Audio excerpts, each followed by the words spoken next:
Cette année, nous avons entendu plus de 351 candidats. Nous sommes allés dans tous les campus de l'école. Et au terme de ces sélections et de la demi-finale, 6 d'entre eux ont su briller plus que les autres. Bientôt, il n'en restera plus qu'un ou une. J'ai toujours su que je serais là ce soir. Mais jusqu'à très récemment, ma place, je la voyais dans le public, 5e rang à gauche, à côté du banc qui craque. Je voyais déjà la scène, subjuguée par tous les orateurs, muette d'admiration. Mais du coup, ça tient quand même. Je suis subjuguée par tous ces visages tournés vers moi. Dans toute relation, on arrive à un moment où les mots ne sont plus nécessaires pour se comprendre. Et alors... Ce qui est bien avec la naissance, c'est qu'on est tous à peu près à égalité.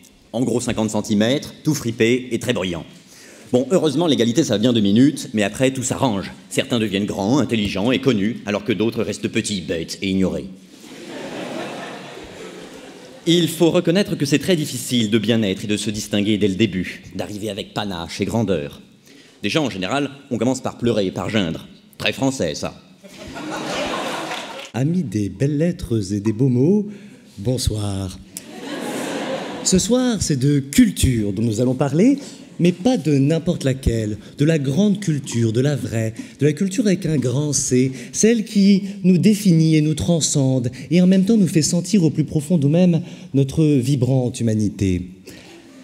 Alors, ce que j'aimerais faire ce soir, c'est partager avec vous une découverte littéraire que j'ai faite, hélas, trop récemment, et qui mérite d'être partagée.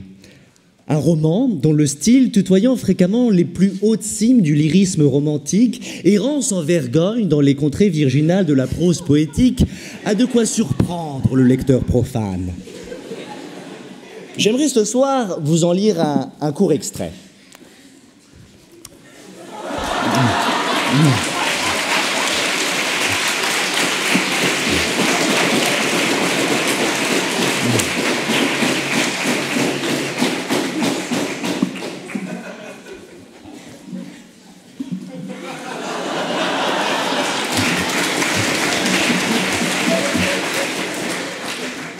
Mais l'idée de ne plus jamais le revoir m'est un supplice. Comment puis-je l'avoir à ce point-là dans la peau au bout de si peu de temps? Ce n'est pas seulement une histoire de cul, non. Si donc vous avez vu le diable, est-ce que vous pouvez nous dire si oui ou non il s'habille en Prada?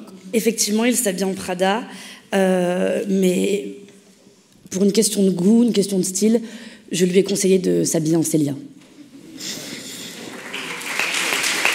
Je connais le poème d'Antoine Paul, repris par Brassens, Les Passantes. À celle qu'on voit apparaître, une seconde à sa fenêtre et qui presque s'évanouit. Personne n'a décrit aussi fidèlement mon expérience de l'application Tinder.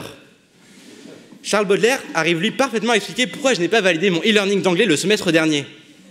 Exilé sur le sol, au milieu des huées, ses ailes de géant l'empêchent de marcher. Ça sonne.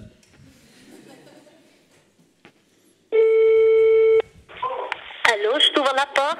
Oui, mamie, c'est moi. Je suis pas là. Je voulais juste te dire que je viens dîner chez toi demain soir.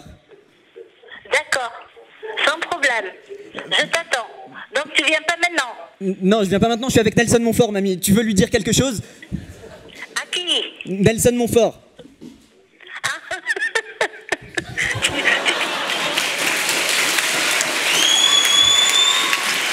Mamie, je te rappelle plus tard.